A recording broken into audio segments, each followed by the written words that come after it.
Hello नमस्कार. तर कशा आहात सगळे? आय होप मस्त मजेत असाल तुम्ही. तर माझा विषय असा होता की आम्ही 1 एप्रिलला आहे ना माझ्या बाळाचा बड्डे होता आणि बड्डेला जे गिफ्ट आलं होतं ते आम्हाला अक्षरशः माहीतही नव्हतं गिफ्टमध्ये काय आहे, पॅकिंग होते.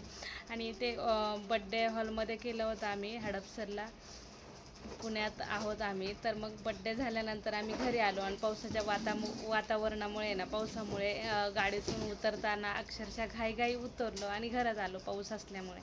पण काय झालं, गाडीच्या डिग्गीमध्ये आहे ना, कारमध्ये जशाचे तसेच गिफ्ट राहिले. आणि अक्षरशः राईड चालू असेल तरच आपण ओला उबेर कंपनीला किंवा ड्रायव्हरला कॉल करू शकतो. अक्षरशः पर्सनल कॉन्टॅक्ट नंबर पण नव्हता आणि काहीच नव्हता. तर मग आम्ही अक्षरशः हैराण झालो, आता काय करायचं. तर मग आम्ही संध्याकाळी ना, खूप उशीर आहे ना, आम्हाला वाटलं की ड्रायव्हर येतील इथे गेल्यावरती थोड्या वेळाने, पण ते डिग्गीत असल्यामुळे त्यांचा बघायचा लवकर संबंध आला नाही. त्यांनी रात्री घरी गेल्यावरती बघितलं डिग्गी खोलताना तर गिफ्ट आहे. तर त्यांना माहीत होतं आम्ही बाळाच्या बड्डेला गेलो होतो, बड्डे होता. आणि त्यांना लक्षात आलं की आमचंच गिफ्ट आहे, कारण ते आम्ही समोर घेऊन बसत होतो. तर ते बोलले की समोर नका घेऊन बसू, पावसामुळे दिसत नाही आहे ना, तर तुम्ही मागे डिग्गीत ठेवा. डिग्गीत ठेवलं तर आम्ही विसरलो गेलो. मग नंतर उशिरा कसं उबेर ॲपमध्ये जाऊन आहे ना, तिथे एक हेल्प म्हणून ऑप्शन आहे. तिथे सामान आपलं मिसिंग आहे, म्हणजे विसरलं आहे म्हणून आपण तिथे क्लिक करू शकतो, बस तेवढंच. आणि ते 24 तासामध्ये आहे ना त्यांचा मेल येतो, किंवा मग ड्रायव्हरचा त्यांचा कॉल येऊ शकतो आपल्याला, किंवा ड्रायव्हरचा कॉन्टॅक्ट नंबर देऊ शकतो. तर आम्हाला 24 तासानंतर उबेर कंपनीने ना आम्हाला जसं हवं होतं तसं केलं. म्हणजे त्यांनी ड्रायव्हरचा मेल पाठवून दिला आम्हाला ॲपमध्ये. आणि तो क्लिक केल्यानंतर, तो ओपन केल्यानंतर ड्रायव्हरचा पर्सनल नंबर आम्हाला दिसला. आणि खूप छान वाटलं आम्हाला. रात्रीचे 12-12:30 वाजले होते. आम्ही मेल पाहिला आणि ओपन केला आणि 12:30ला ड्रायव्हरला कॉल केला.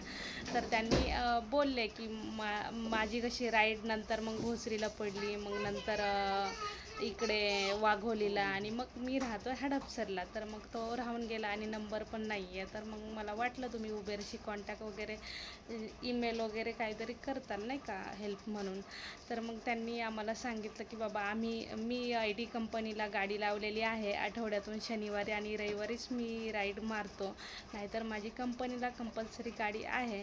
तर शनिवार रविवारीच मी तुम्हाला भेटू शकतो आणि तुमच्या लोकेशनला पिंपरी चिंचवडची ऑर्डर पडली तरच मी देऊ शकतो, नाहीतर मग तुम्हाला हडपसरला यायला लागेल. आम्हालाही तसा वेळ भेटला नाही आहे. पण फायनली काय झालं, आणि 8 दिवस होऊन गेले, 10 दिवस होऊन गेले. आणि मग त्यांना पण कंपनीमुळे ना डिग्गीमध्ये सामान ठेवायला अलाउड नसतं, कारण ते चेकिंग वगैरे होती. ID पार्कला गाडी असल्यामुळे एम्प्लॉय लोक असतात, सोडवायचे असतात. तर मग आम्ही असं कॉन्टॅक्ट केला, तर त्यांनी 2-3 दिवस अक्षरशः फिरत होते गाडीमध्ये. त्यांच्याकडे आमचा कॉन्टॅक्ट नंबर होता, पण नाव वगैरे नसल्यामुळे ते आम्हाला कॉन्टॅक्ट करू शकले नाही. इकडं वाकडला राईड आली होती त्यांची, पण आहे की नाही, मग आम्हीच कॉन्टॅक्ट केला ना. आम्ही असं ठरवलं की बाबा बराच कालावधी निघून गेला आणि गिफ्ट डिग्गीतून गायब झालं, तर मग ते सरळ बोलतील की बाबा मी किती दिवस सांभाळू, तुम्ही येऊन घेऊन जायला पाहिजे होतं. तर मग काय झालं, आज सकाळी ना परीचे पप्पा गेले हडपसरला आणि त्यांच्या लोकेशनलाच गेले अक्षरशः, आणि ते गिफ्ट घेऊन आले. कारण 11 दिवस, आज 12 तारीख आहे, 1 एप्रिलचं गिफ्ट आहे. तर एवढ्या दिवसानंतर त्यांनी किती दिवस सांभाळून ठेवायचं आणि किती दिवस कॉन्टॅक्टमध्ये राहायचं, आणि तोच विषय, आणि त्यांची कधी वाट बघायची आपण. आणि कस्टमरचं डिग्गीमध्ये सामान असतं, तर आपलं सामान असल्यामुळं कस्टमरला पण प्रॉब्लेम. आणि त्यांनी आम्हाला असंही सांगितलं की 2-3 ट्रिप माझ्या कॅन्सल झाल्या, कारण मी डिग्गीत सामान ठेवलं होतं आणि त्या लोकांना डिग्गीमध्ये बॅगा वगैरे ठेवायच्या होतं, तर जागाच होत नाही ॲडजस्ट, आणि समोर तर ठेवू शकत नाही. तर मग असा प्रॉब्लेम आल्यामुळं आम्ही फायनली ठरवलं बाबा आपण जाऊन आणूयात, म्हणजे त्यांचंही टेन्शन कमी होईल आणि आपलं गिफ्ट, म्हणजे आपण अक्षरशः ओपनही नव्हतं केलं, आपल्या बाळाचं बड्डेचं पहिलं गिफ्ट होतं, तर तेही मिळून जाईल. तर परीसाठी हा छोटासाच किचन सेट होता. त्यामध्ये स्टीलची भांडीकुंडी आहेत खूप सारी, रॅक नाही आहे बस फक्त, नाही तर सगळी भांडीकुंडी आहेत. आणि बाळासाठी ही गाडी आहे छोटीशी, ती गाडी होती. खूप छान गाडी आहे ही.